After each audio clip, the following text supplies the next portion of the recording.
This is First Last Chance.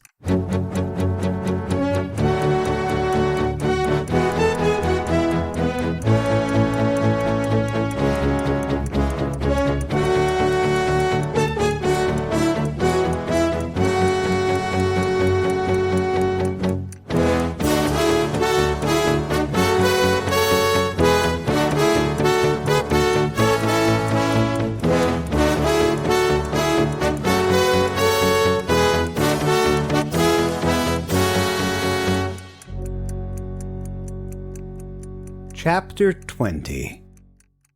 In the world between dreams and wakefulness, Arlo had visions of his quarters on Lost Pip's Rock. He would descend from his office and come to sit by the fire in a tall-backed leather armchair. Above the mantel, he had a fabulous painting called The Mother and Her Cat, which was a depiction of a well-dressed woman reclining in a chaise longue by a rain-soaked window with a black cat in her lap. The cat was looking right at the viewer, and by some clever trick seemed to be so no matter where in the room one stood. The woman, however, was pictured staring to her side and out the window with a distant and somewhat tragic air. A long cigarette holder perched between her fingers. Arlo had been drawn to it instantly, and Valentina had been as well. He'd met her beneath it at the gallery, and it seemed like she'd been staring up at it for some time in deep contemplation. Arlo had no need for such contemplation, and bought it immediately. He had been extremely pleased when Valentina followed him out, and asked if she might come view it sometime. So they would sit by the fireplace and chat beneath The Mother and Her Cat once she moved in with him and became his lover. Arlo had been quicker to humor back then.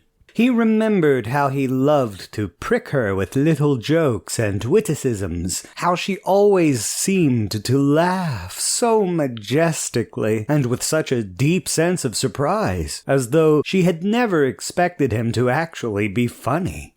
They would play music, he with his cordonian and she with her cello. Once they made love on the floor in front of the fireplace. Long and slow strokes with her hands in his hair and her legs wrapped around him. Arlo was aware that his nose was bleeding.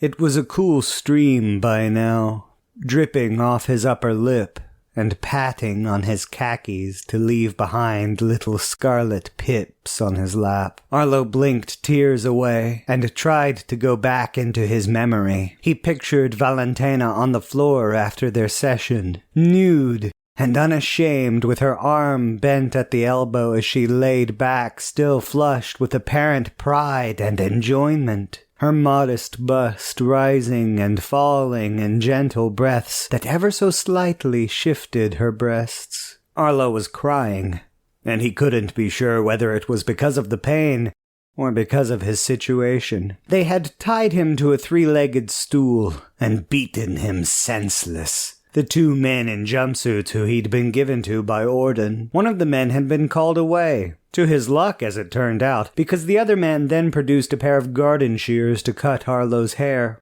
Arlo was proud of his hair, and begged the man not to cut it. Begging itself, or perhaps the feelings behind it, that caught the remote attention of Orden. Upon seeing how they'd been torturing Arlo, the big man beat his underling savagely, and then sliced off a portion of the man's ear right in front of Arlo. It was on the ground now, between his feet, the little wet chunk of ear. Arlo's tears papped onto his lap next to the blood while they burned in his split lip. He tried to force himself to remember Valentina again. He remembered a brocaded morning suit he would often wear that she always seemed to love. Her fingertips tracing the swooping filigree sewn onto his lapels whenever she came to him. His dream morphed to visions of Mariah in her shore-going dress. He pictured her doing the same thing, though he couldn't imagine her being as amazed by the filigree. He pictured her smile, felt with his mind's hand the softness of the tale he'd discovered through her dress when they'd kissed. He remembered her telling him that if she wanted to make love to a man, she could lie on her side or climb on top.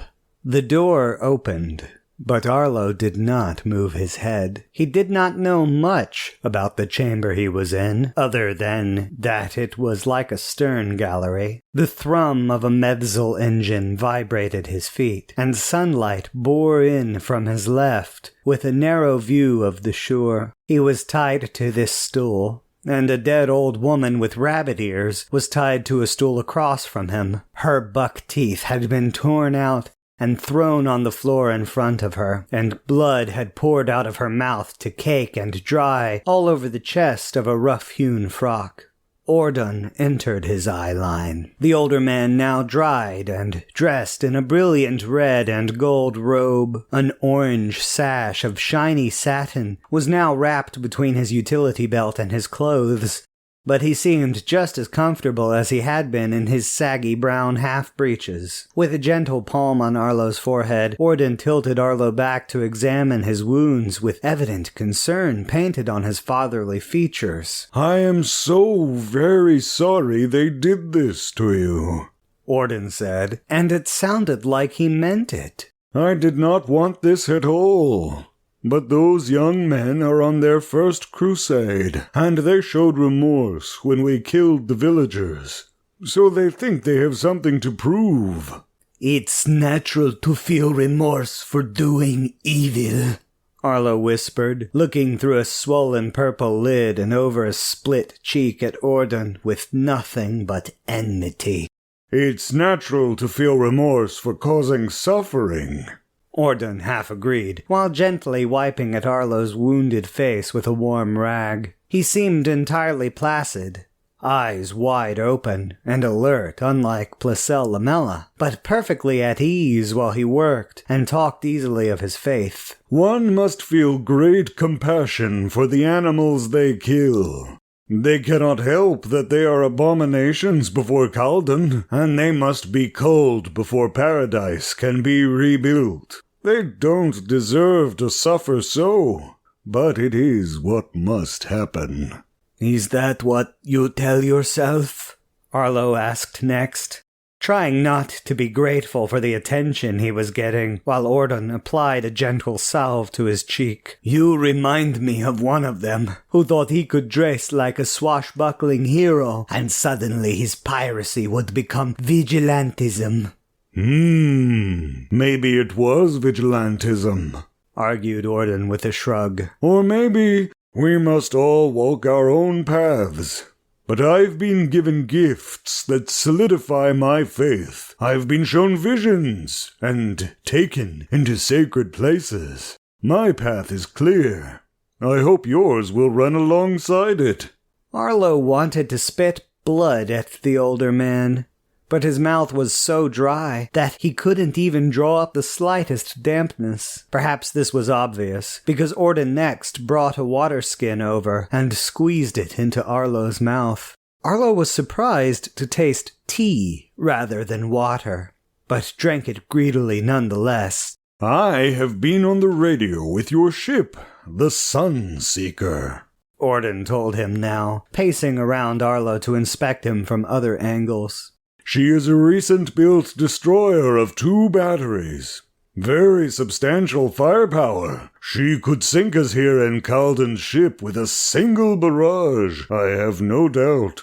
Lucky for us, she cannot fit into this cove." There was nothing else for Arlo to do except let his head drop. With his chin on his chest, he could at least let his eyes droop and try to go back to picturing women's bodies. Ordon seemed amused by whatever he was getting from it, but made no comment except to say, "I have spoken to Placel Lamella just briefly. She has the cutest little voice.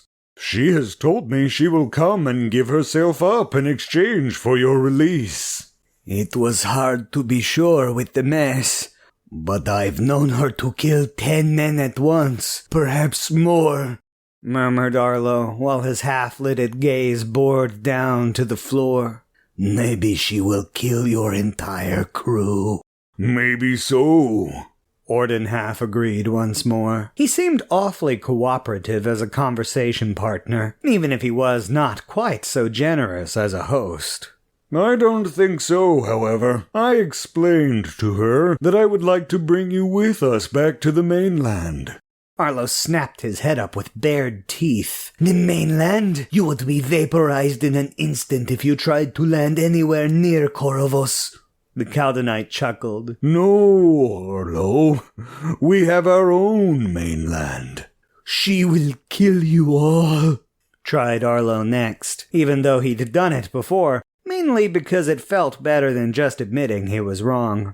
Orden seemed to think so too, because he smiled down at Arlo and patted his shoulder gently. Placelle Lamella says she wants to come talk to you, to ask you what you want in person.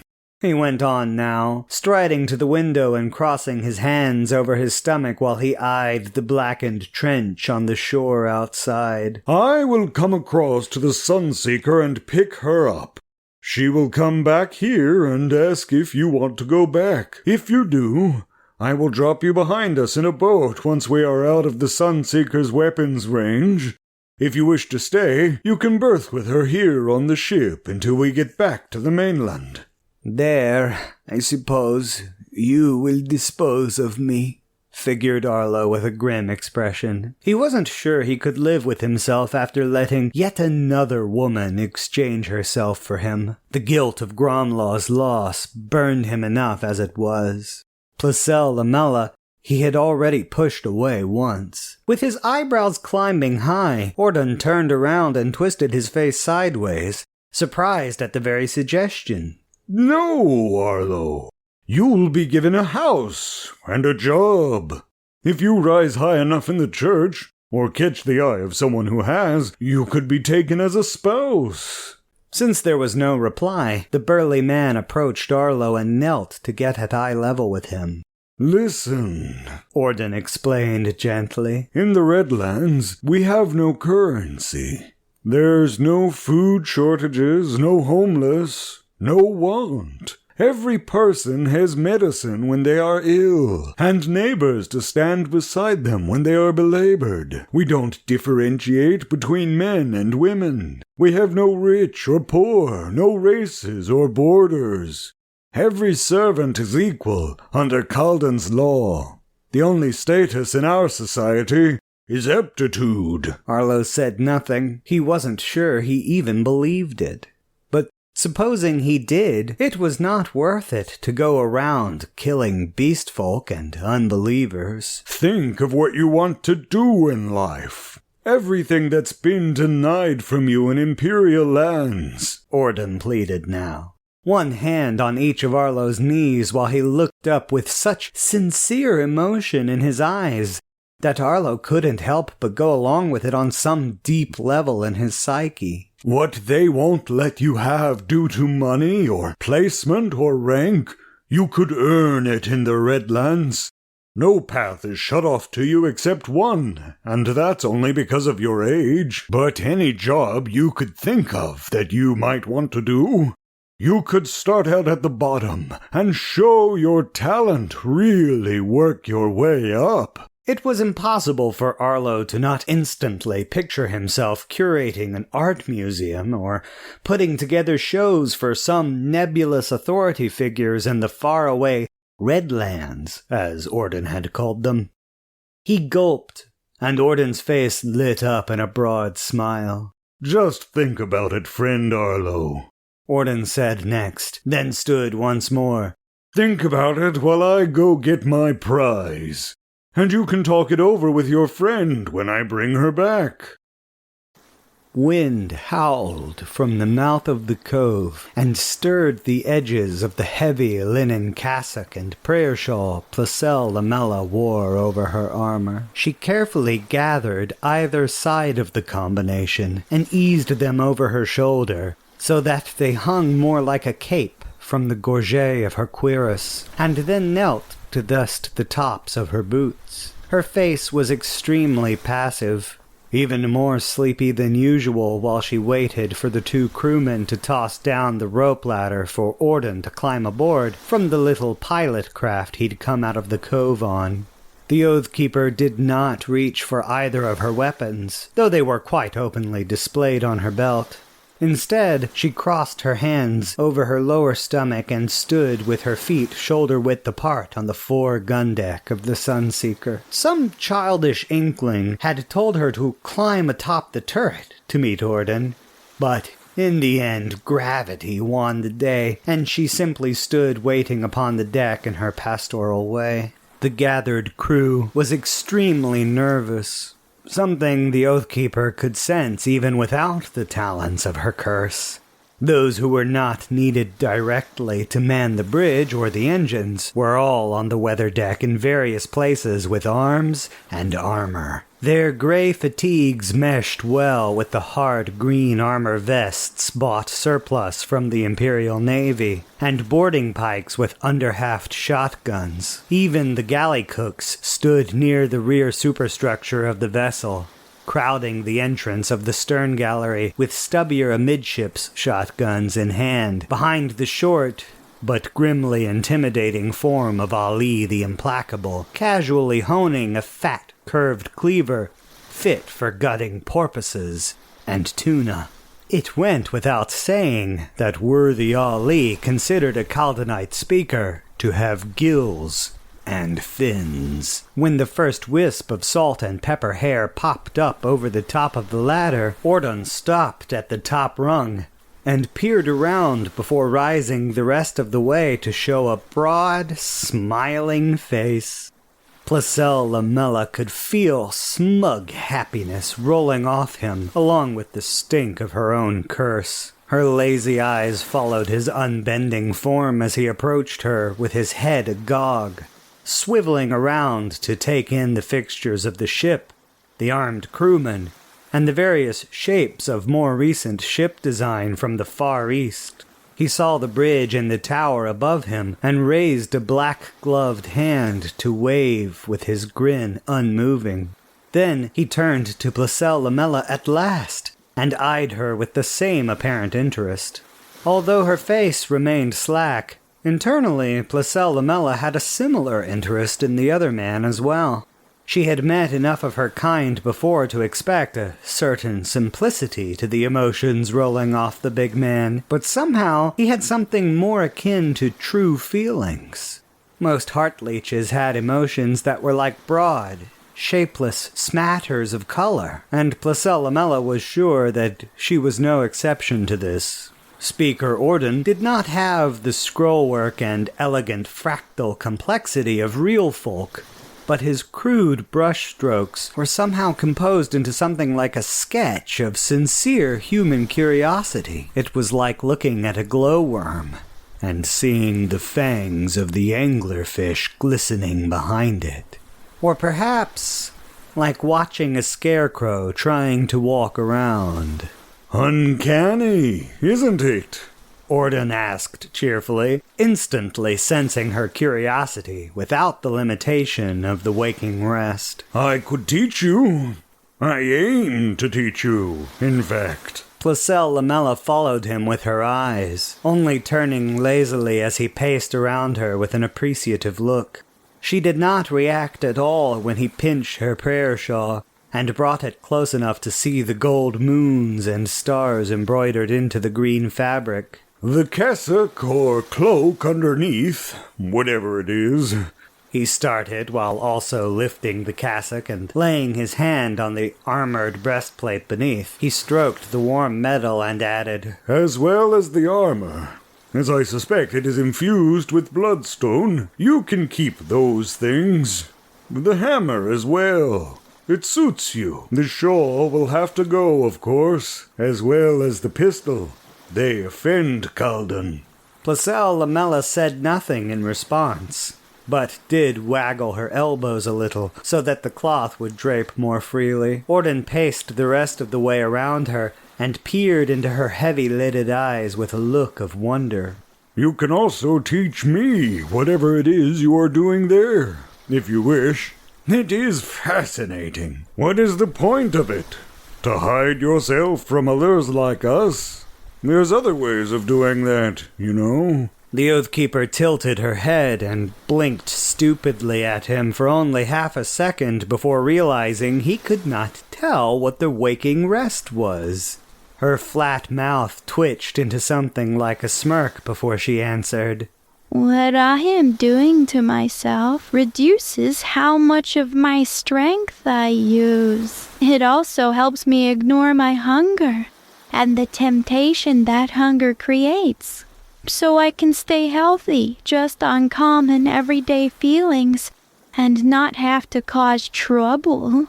Speaker Orden laughed and clapped his hands. His shoulders shrugged and he covered his cheeks like a blushing schoolgirl. Utter amusement poured out of him while he said, "You throw away your potential. Instead of learning discipline to control your temptation, you learn idiocy so you can ignore it. You imps, you neuter yourselves." "You don't know the half of it," muttered the big woman, with her eyes trailing down the brocaded front of Orden's robe to his axe, and then further on to his dull black boots.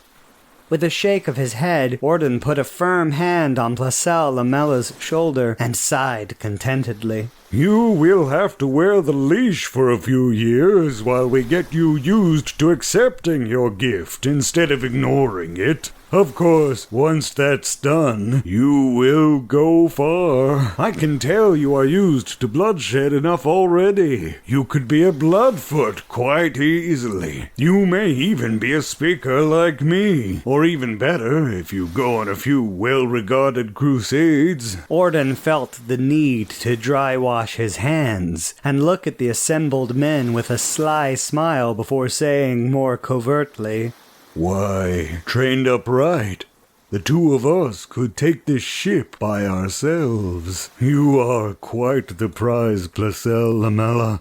"What about Arlo?" the Oathkeeper asked now, surprised at how much volume there was in her voice. She made a show of clearing her throat before recrossing her hands over her middle and fixing the other heartleech with a purposeful set of her brow. Orden shrugged. "Oh, he's tempted, I can tell. When I left him behind on Calden's ship, there was hatred in his heart, of course.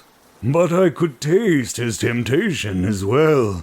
If he could sense my honesty like you could, I think he would have bitten.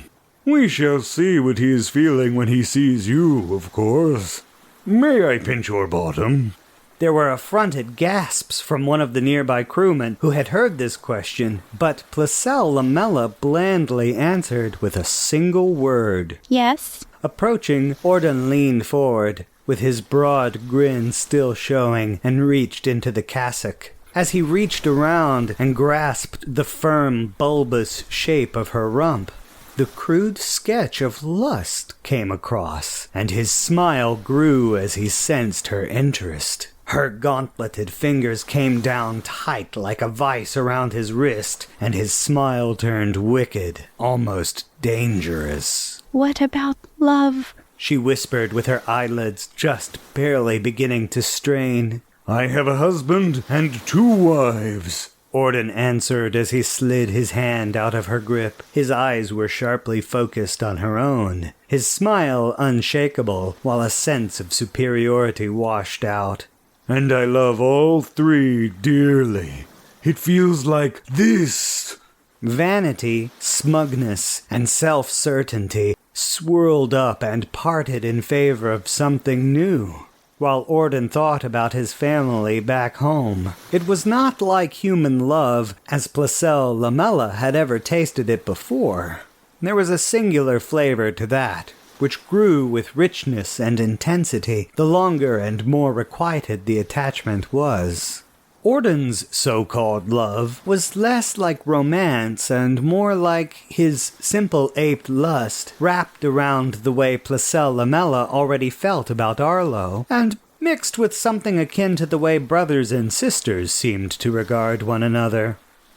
It was an interesting little facsimile to the Heartleech, and Though it certainly was obviously not the real thing, she desperately wanted it for herself. If you became one of Calden's feet, you could take a husband or wife, Orden told her in a tempting voice. If you rose to the rank of Bloodfoot, you could have one of each. A speaker can have as many as they like. Maybe you already have one in mind.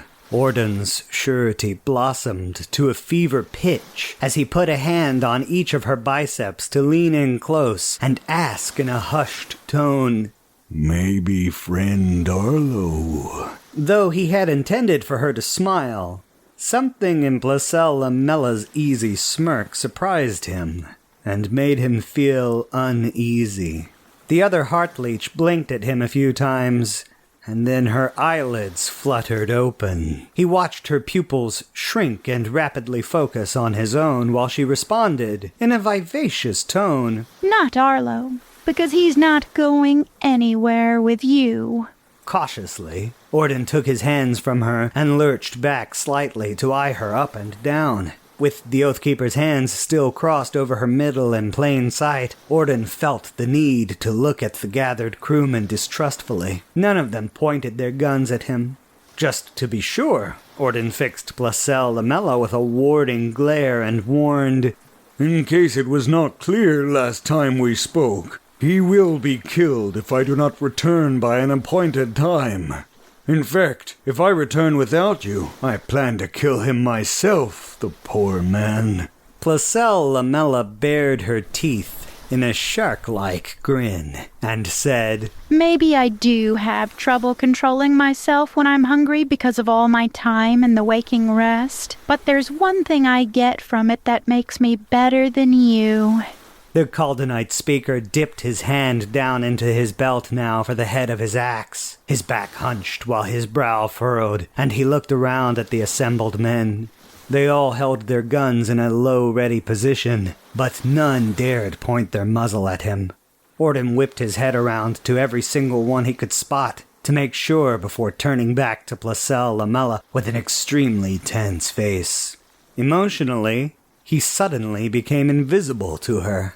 He looked furious, but he seemed placid and numb while she told him, I can feel much farther than you. I can feel all the way to your ship and past it, Speaker.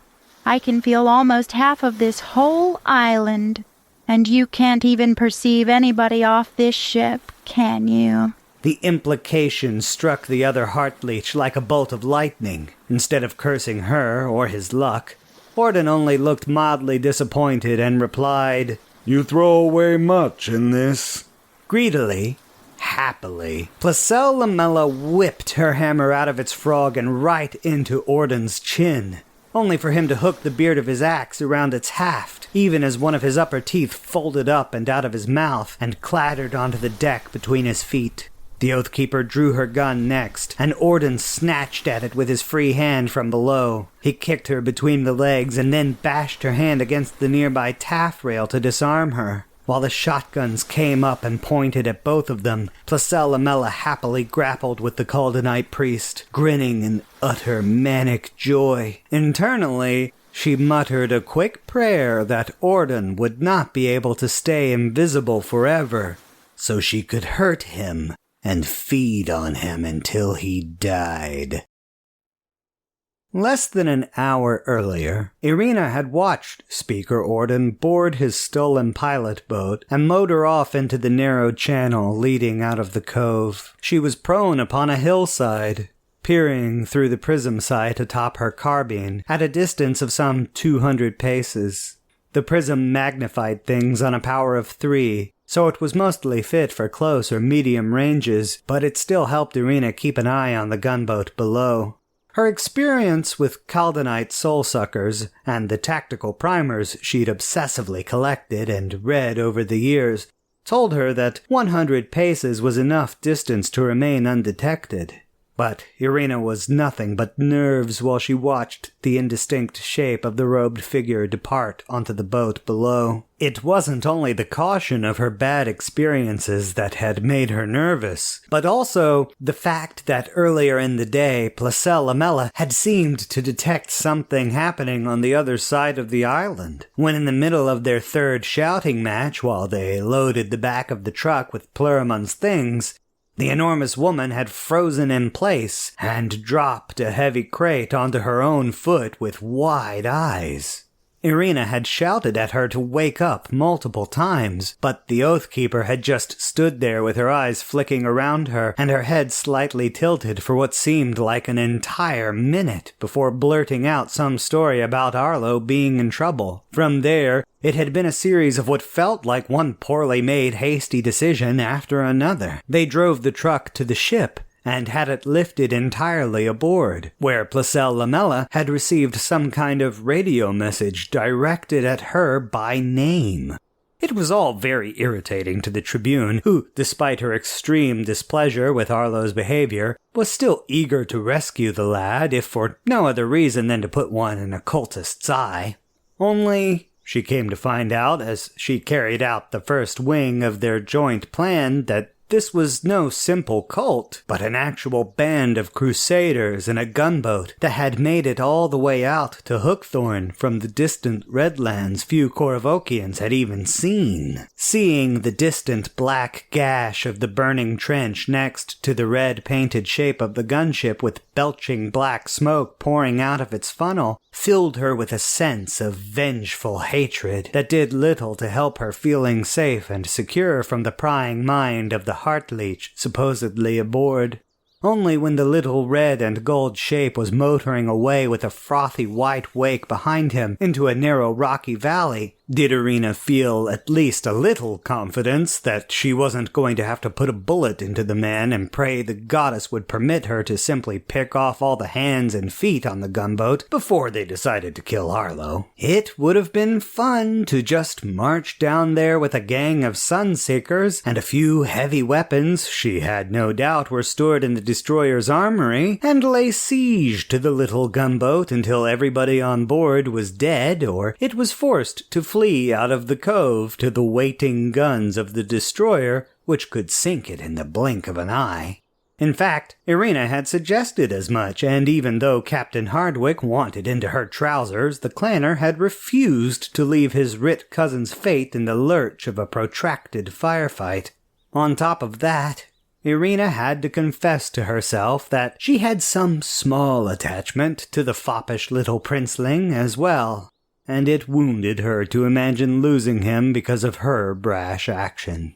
Finally, she was certain that if she came back from the cove without Arlo, it would be hard to predict the reaction of the Heartleech that was so bizarrely obsessed with him. It was easy to turn away from her own feelings and view the situation with the detached dispassion required of a tribune, but her fancy green coat and her fine peaked cap would do nothing to protect her from death. A death she jokingly hoped would at least be by way of her head being crushed between the Oathkeeper's powerful thighs. This was why, despite her best judgment, Irina was lying prone, surrounded by grass and leaves with her carbine among the trees at the top of the hill. All by herself, with a horde of dangerous Redlanders below her. Well, she wasn't entirely alone per se. Aside from a heavy leather satchel on her hip, she also had a heavy weight on her back.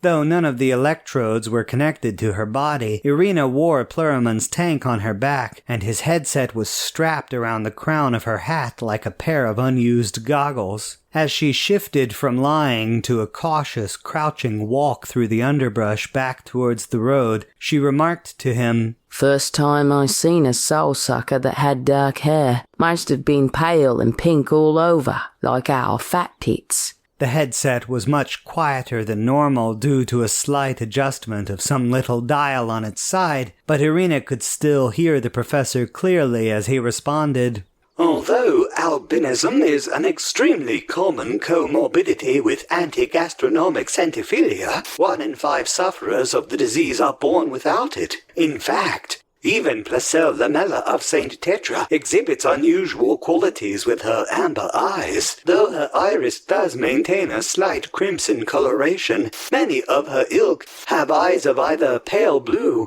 violet, or even outright red.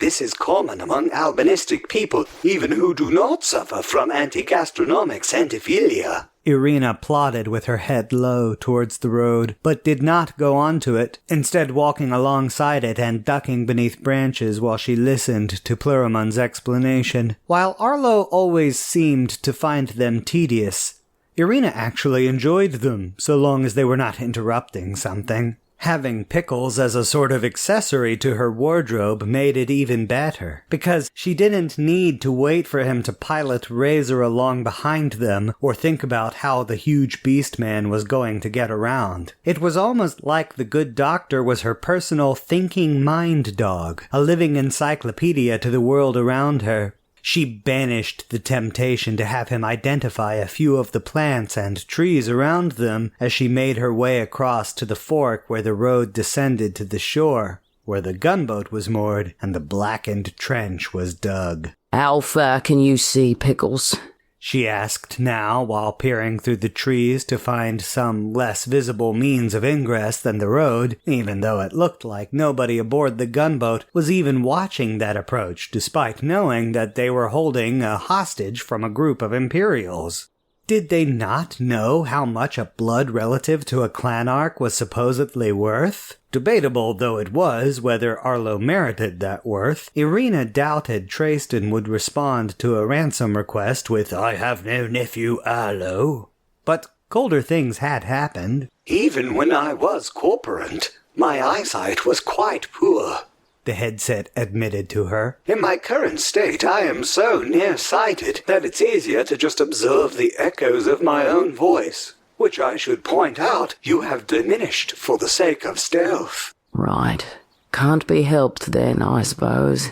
Irina whispered back to him before sighing and plotting a surreptitious zigzagging route through the trees on the hillside that would land her on the shore next to all the upturned boats and the trench full of corpses. The very thought of it was enough to cause a lurch in her stomach of reverse nostalgia. Carefully, she advanced down the hillside, easing herself off one tree and then another, to keep herself from gaining too much momentum until she reached the last stretch and had no choice but to slide down in a half squat, with one foot pointed ahead of herself amidst a rustling of leaves and branches that would not have sounded so like deafening cacophony if it weren't for the fact that she so deeply wanted to go unnoticed. The end of her slide transmuted into a stumbling forward jog that took her up to the trench, and against all of her heartfelt desires, she lunged ahead and dove into it for the sake of cover. She was among more timber and ruin from the boats than corpses, but just the way her boots had collapsed a degraded head, or the way a patch of silk dress was visible among the wreckage, did enough to make her mood even fouler. She wanted to complain to Plurimon, but was too scared to make noise while she huddled in the trench, lest she alert some sentry she hadn't spotted on her way down. She sat for a long time, certain they had to have heard her. Did they think she had been a deer or a rabbit? To keep calm, she joked to herself that she would be a rabbit, or at least do a decent job acting the part if she could get her hands on one of the painted dancing girls who undulated in the upper windows of certain disreputable pubs near the docks when she returned to Corvus. Irina undulated herself somewhat as well, after she peered over the edge of the trench to determine there were no men standing at the taffrail of the gunboat looking down at her. She slithered up onto the rocks and crouch-walked to the nearest boat, a humble gig of rotting wood, with its nose half in the gentle lapping waves coming onto the shore. She kept her eyes on the gunboat with every step, and held her carbine in front of her with the stock already touching her shoulder. For a long time, She peeked over the bottom of the boat until she determined that the men aboard the little gunboat were all either below decks or gathered at the prow, looking out to the mouth of the cove as though they could somehow observe the distant form of their speaker on his ill-fated quest to go fetch himself a soul-sucker to take home in a taped-up cardboard box with holes poked on top. Glad for their foolishness and lack of professionalism, she gently flipped over the little boat and eased it into the water before slinking into it and using a dangling foot to push herself out into the lapping water. She made no sound crossing the short gap to the gunboat and used her other foot as a bumper to keep the little boat from colliding with it before slinging her rifle and taking stock of the hull laid out before her. After a quick survey of the various fixtures and portals along the side of the little ship, she decided to try the other side and hand over hand walked the little boat around the stern of the gunboat, underneath the stern gallery, and over to the other side, where she found a shroud of chains leading up to a gap in the taffrail.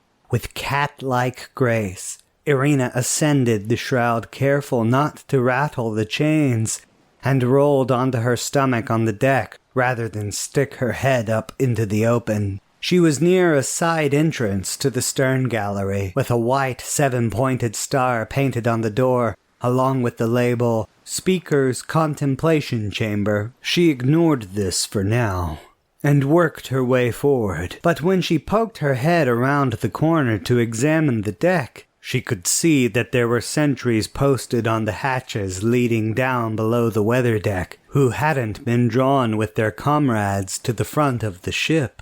So, with nothing else to do as of yet, Irina backed away and rode the wall back to the door leading into the contemplation chamber. What she saw inside galvanized her, like the acts of Chaldeanites so often did. The door opened to a head-on view of a butchered old woman, well and truly dead, with a heavy smear of blood coating her chest. The only visible mutation she'd had were long, floppy rabbit ears hanging from either side of her head. But the Chaldeanite scum had tortured her nonetheless. Irina had seen them butcher people for less, even everyday folk with no mutation whatsoever. This woman had been at least 60, and maybe older, but still they'd tied her to a chair so she couldn't resist, and tore out her teeth and her tongue. Irina imagined they had done it with glee, though she couldn't say she had ever seen a Chaldeanite smile over anything. To her left was a hunched figure on another stool, and then a huge desk illuminated by angled sunlight. As Irina eased into the room a little further, she recognized the figure on the other stool to be Arlo, and her heart dropped, with his hair a loose mess around him, and his unmoving head lolling against his chest. It was hard to tell if she was too late or not, until she got closer and saw his unfocused eyes staring down at the floor, while the nostrils of his long nose gently swelled with shallow breaths. In the next instant, he looked up at her, and his bruised face lit up with recognition, though he said nothing. Just to be sure it stayed that way, Irina held a finger up to pursed lips while she eased her satchel down onto the floor in front of the desk.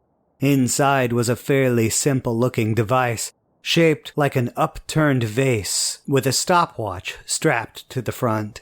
A 2-stage explosive that would pour hot thermite out the bottom to make a hole for itself to fall into before its secondary fuse would cause a powerful explosion. Bohr bombs were meant to sabotage the powerful lifestone engines of dreadnoughts, so Irina had no doubt it would more than suffice to destroy the little Chaldeanite gunboat. She set it down in front of the desk, but did not start the timer. Next, she went to Arlo and knelt before him. peering up into his tortured gaze with a look of concern before asking, in the quietest voice she could manage, "Can you move on your own, lad? I have Pickles here on my back, and he says even if you are badly hurt, we can put you to sleep, and he can drive you out, so to speak." Arlo blinked at her a few times and licked his lips before saying, "I think I can move. I have not had the chance to try since they strapped me to the seat and beat me." Irina nodded and drew her boarding axe. The notches in its underside tore through the tough rope that had been used to secure the young man to his stool, and she cringed on the inside, seeing the deep red ligature marks in his wrists. Arlo did not massage them once they were loose, however, and simply let his arms dangle at his side while he continued to slump forward. Irina looked at him again and saw his expression had not changed at all. She didn't want to seem judgmental, but she'd expected something like grace or relief. "Did they do more to you than I can see, Arlo?" she asked next, gently dancing around the topic in case he'd been used in some terrible way. Arlo took in a deep breath and gently shook his head before telling her, "They said I could be safe if I came with them.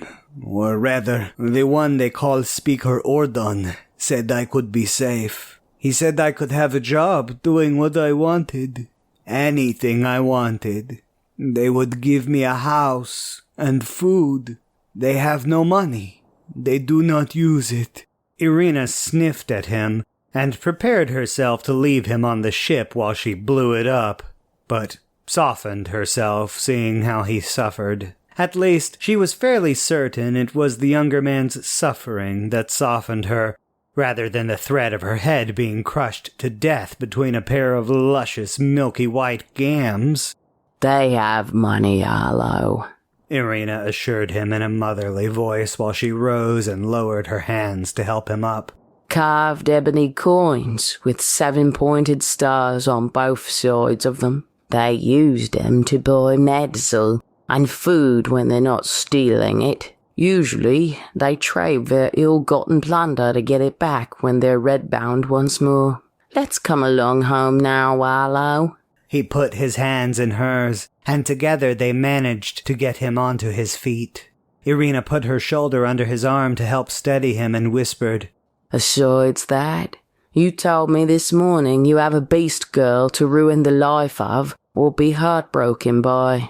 Calden don't let you do that sort of stuff. He just has you kill them. Or haven't you noticed the smell of your cellmate here?" Arlo did not reply, but simply stumbled, guided her to the desk, and started rummaging through it with his free hand.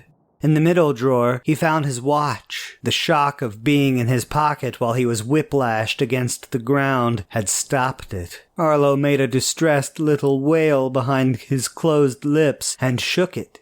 It ticked a few times before grinding to a halt once more, and he made another pitiful noise that Irina did not want to admit she found somewhat adorable. "It's just a turnip, Arlo.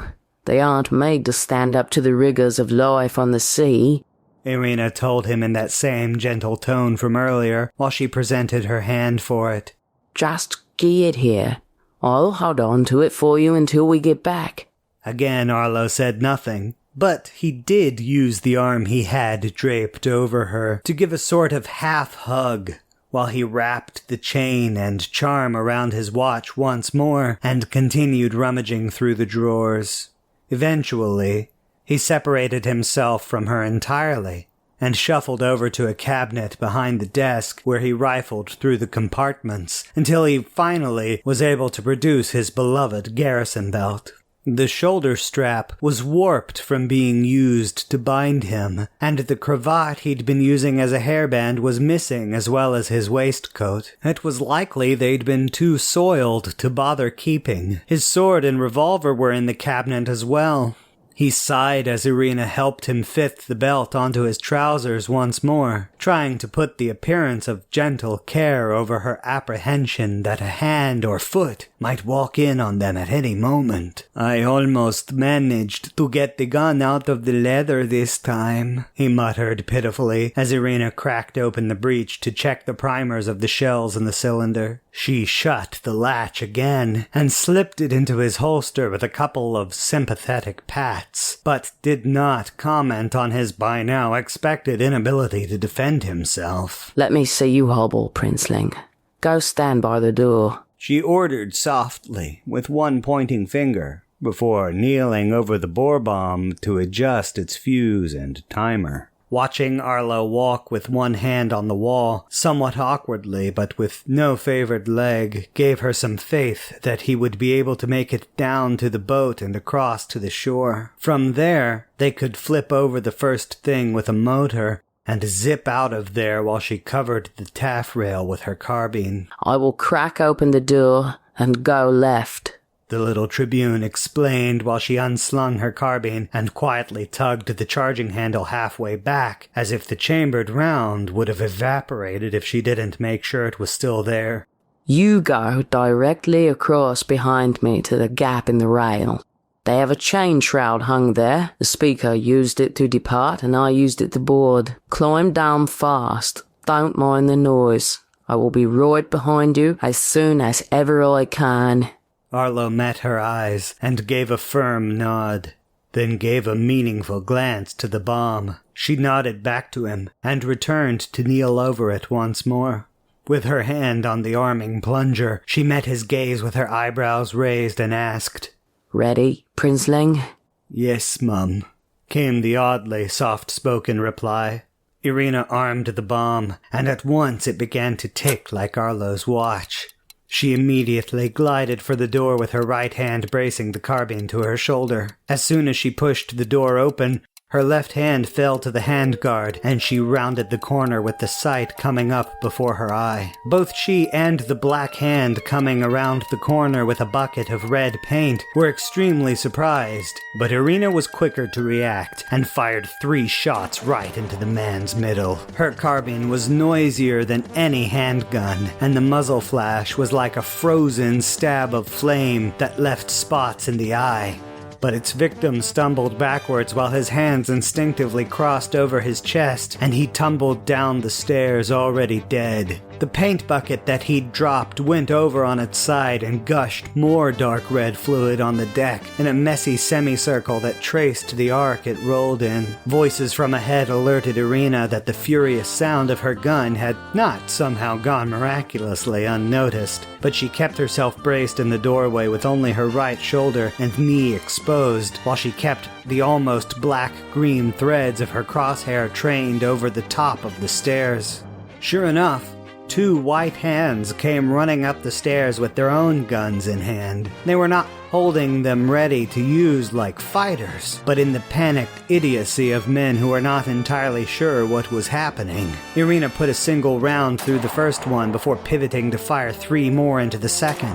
She pivoted back to see the first man slumping sideways over the railing with his gun dangling in his hand, and put 2 more shots into him. Arlo finally gathered the courage to pass behind her and mount the chain shroud. She listened to it rattling for a few seconds before finally dislodging herself from the door and advancing on the stairs. The men who had been gathered at the prow were trying to get at a weapons locker in the open waist of the ship, and one who had already been armed raised his rifle part way before she cracked off another trio of shots at him.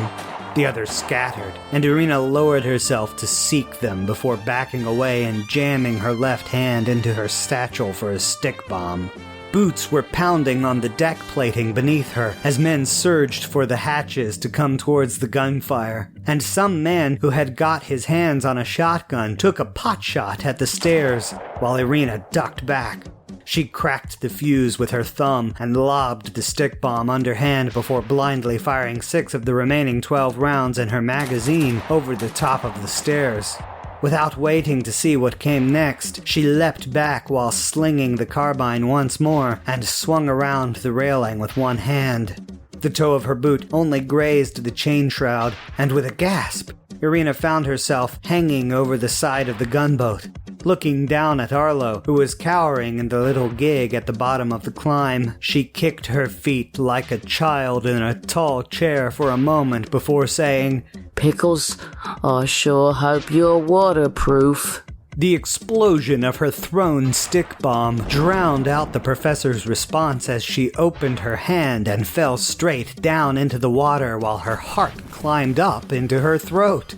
Thankfully, the little cove was deep enough that she didn't end up compressing her legs like an accordion on the rocky bottom like she'd imagined, but in fact, didn't even manage to find the bottom before having to madly flap her arms through the salty froth all around her to surge towards the surface. She broke over the top of the water, gasping for air, and was surprised to see Arlo's hand extended down in front of her. She grasped it without hesitation and climbed the rest of the way into the boat while she heard men scrambling on the deck above them. Arlo had already drawn his revolver by the time she shoved the hull of the larger ship to push them towards the shore, and Irina was pleased to feel the painful clapping of her eardrums as he fired it right next to her head at the men who had dared to peer down at them. She was sure he hadn't hit any of them, of course, but it had certainly given them something to think about. She paddled madly with the butt of her carbine towards the shore while Arlo cracked open the breech of his revolver. Empty shells clattered all around in the bottom of the boat, but Arlo looked incredibly foolish holding it there as he realized he had nothing to replenish it with. Irina turned to look over her shoulder and saw a man with a bandaged ear standing at the taffrail, with his head turned away from them and one arm pointing down towards them. She raised her carbine over his middle and shot him without feeling. She tugged the trigger to shoot him again, but a smoking shell casing was stovepiped and stuck sideways out of her carbine's ejection port. Irina was tugging the charging handle back and dumping the casing while the boat found sand, and she was pouring water out of the magazine while they climbed onto the beach. To her ordering Arlo, "Va trench!" As he seemed unable to hear her, Irina snatched the young man by his bicep and twisted herself to force him in a running stumble towards the blackened char of the gash in the ground. He tumbled over and fell into it on his back, and Irina dove after him. "Enjoy the view," she commanded, straddling him and reseating the magazine in her carbine. Truth be told, though she did have her bum stuck right in his face, she was sure he was mostly seeing a sopping wet greatcoat with ashes and dead bits of charred beastfolk stuck to it. But the quip had been meant more to calm herself than to entertain Arlo. She felt him warm underneath her, a welcome sensation in contrast to the chilly water pouring off her hair and down her neck. She panned the carbine up to the taffrail again and waited with bated breath. The timer of the bore bomb had not been set for too long, but Irina had failed to keep count while she'd made a mad dash off the gunboat, so now it felt like an eternity. Gunfire from the deck chattered out over their heads, and two men mounted the shroud to climb down to the water, thinking they were advancing while their shipmates suppressed Irina and Arlo. Irina watched them through her sight and weighed shooting them at the risk of exposing herself with her muzzle flash in case she hadn't been spotted yet. But before she could make the decision, she heard the telltale hissing fizzle of the bore bomb's first charge, and with wide eyes threw one leg over to join the other and got deeper into the trench across Arlo's middle. "Are you hit?" he asked, looking extremely concerned for her. Irina did not have time to reply or to explain, so she whipped off her cap and covered his face with it while slamming her eyes shut. The second charge of the bore bomb moved the world while they sat still. The sound seemed to last far too long for what happened in such a short instant. Trapped inside the hull after it had fallen into the engine room, the pressure of the high explosive had rapidly filled the gunboat and superheated it before, at the same time, the weakest part of the hull cracked open. There was a high, crackling crash, followed by a low, ripping whoosh as fire jetted out the side of the vessel in the instant before its magazine went up, and a second crash blew apart the front of the ship. Irina held tight to Arlo in the trench until the ringing in her ears subsided, and she could only hear crackling fire and gurgling water before raising her head to examine the wreckage. The two men who'd been on the shrouds were floating in the water on the far side of the cove now, beneath stains on the mesa where they'd struck the rock above their gently bobbing forms. The gunboat itself was like the cracked open shell of a nut, twisting sideways in the water and sinking with alarming speed. Wreckage and bodies floated all around it, and the water surrounding it was misted brown, with churning sand and blood. A slick of burning metzel floated atop the water, an orange corona around the red-painted ruins of the quickly sinking ship. Irina lifted her carbine again as she rose to her knees, but did not shoulder it. A warm feeling of elation poured into her, and she pumped the fist of her left hand with extreme satisfaction before rising the rest of the way to her feet. Arlo sat up in the bottom of the trench and pushed her cap onto his head while arranging his tangled mess of hair behind his shoulders. He looked up at her with a haggard, confused face that reminded her of men who'd been shell-shocked. Warmly, she extended a hand down to him, and he gladly took it while getting to his feet, so he too could survey the blasted gunboat. Indulging herself somewhat, Irina put an arm around Arlo's waist and gave him a little hug, saying, I know it's not glamorous, but it's her work, and it's good to see it done. In the name of the Jade Queen. A tiny, garbled and distorted sound pitched from Plurimon's headset, dangling out of Irina's collar and halfway down her back. It sounded like the words, "Goddess be praised." "She watches," Arlo weakly muttered, and numbly hugged the Tribune back before stepping out of the trench and onto the shore again. He wandered along the beach absently for a few paces while Irina searched for a boat with a motor on it. When she found it, they worked together to get it into the water.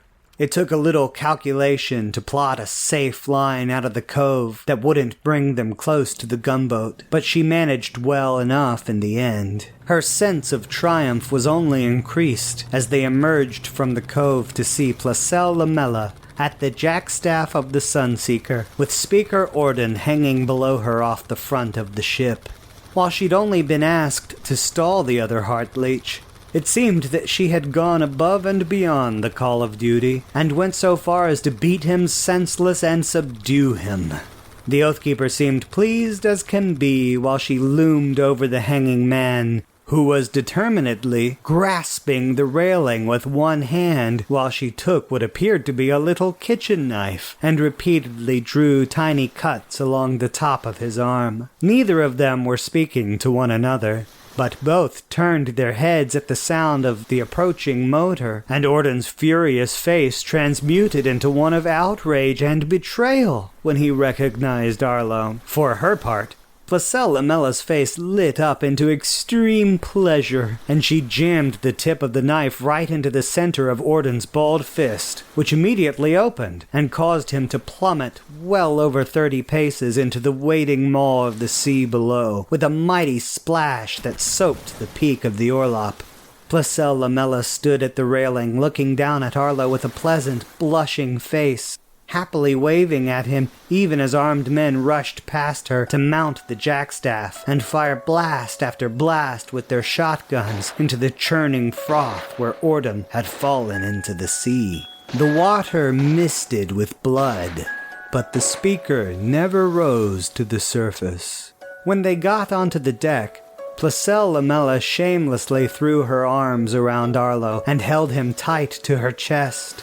There was something familiar about the way her breastplate deformed his cheek, while she removed Irina's hat from his head and eagerly pet down the messy raven hair beneath with both hands. While she held him tight, she whispered, I know you were tempted, Arlo. I felt it all. I would have come with you if I could, but the goddess commands me to kill those people. Don't believe their lies, and I will protect you from them forever. First Last Chance was written by B.E. Lunatois and is narrated by the author. The effect of some characters' voices is achieved using 11 Labs speech-to-speech voice changer software. All Foley and soundscapes were created from audio in the public domain or released under a Creative Commons Zero license. The voice of Irina Rathbone was modeled on recordings submitted by Alicia Cranford. Lastly, and most importantly, thank you for listening or reading.